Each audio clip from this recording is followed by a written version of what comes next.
જેને let go કરતા આવડે છે ને એ મૂર્ખ નથી પણ બુદ્ધિશાળી છે, કારણ કે એ 5 પૈસાનું અભિમાન મૂકીને કરોડોનો સંબંધ ખરીદી લે છે.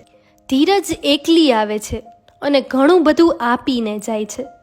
ક્રોધ પણ એકલો જ આવે છે પણ બધું સાથે લઈને જાય છે. ક્યારેક એકલા બેસીને પોતાની જાતને એક સવાલ કરજો કે મારી ગેરહાજરીમાં કોને ફરક પડશે.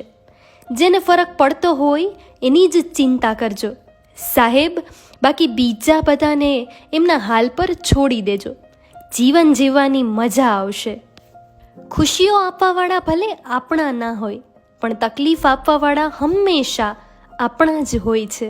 કદાચ કોઈ સાથે રહેવા માંગતું ના હોય તો તેને આઝાદ કરી દો સાહેબ, કારણ કે પરાણે પકડી રાખેલા સંબંધોથી ક્યારેય શાંતિ મળતી નથી.